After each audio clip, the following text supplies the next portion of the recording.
Hey guys. All right, let's chat.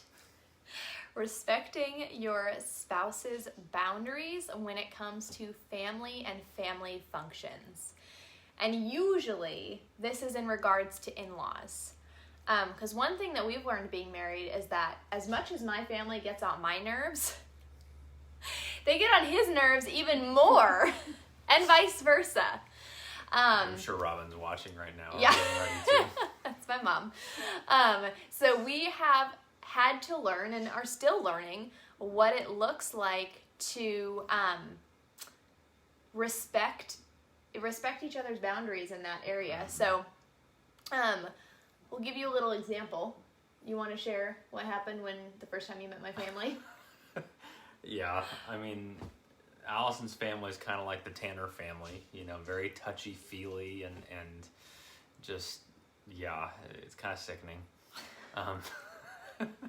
No, but I went out to meet them for the first time. We got along, like we didn't have any problems, but when we met, we're sitting down, and this is probably like 3 or 4 days into the week. Yeah, because we had to fly out, so we were there for a week, Yeah. Living with my family for a week, basically. Yeah, and so, we had been out there for probably 3 or 4 days, and I go off and I close myself up in one of the bedrooms, and her family, like all of them look at her, it's like, what's wrong with him? So they're all extroverts pretty much, and definitely thought that he was avoiding them or was antisocial, which he's very introverted and he just needed to recharge. And I, as an extrovert, did not understand that. And I was kind of pushing him. And that was a really serious conversation we had to have right from the get-go. That was before we were even married. Well, because we were moving from, like, that week, it was the week that I was going to get engaged with her or ask her to marry me. And that week, we had literally moved from friend's house to relative's house to parents', all over. Mm-hmm. And so, I was... It was a jam-packed week. I was meeting everyone important to her nonstop for 7 straight days. Yeah, so we learned very early on that... when we get together with family, and because we live out of state, it's a little different for us, because when we get together with family, we are staying with family and we are in their space, and they're in our space, that we have to have conversations before we go now of what the expectations are. And a lot of times those look now like, I need at least, this much time a day, where I am allowed, without any judgment, to just go disappear and recharge. Or, I expect, or we need at least one, this is one that we usually do, is one date night away, just the two of us without any other family members joining, just so that we can connect and be on the same page as well.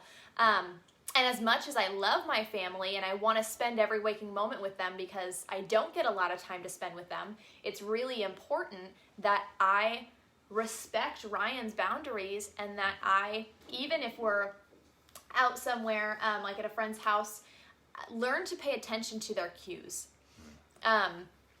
If we are getting to the point where I can tell that Ryan is just, he just can't be present anymore because he's reached his limit, his max, then I think that it is my responsibility as a loving, caring wife, if he is, to help protect that boundary for him. I will usually do what I can do to shoot her a look of some kind. She knows now that my limit is usually 3 hours. Mm-hmm. If I'm doing 3 hours straight around people, that takes a lot from me. But usually, if she's too involved in a conversation or something like that, which does happen quite frequently, I'll look over at her and just let my eyes get real big. I'm just gonna go now, so something like that. Not super subtle, but it's kind of the point, because I'm hoping that she'll see it.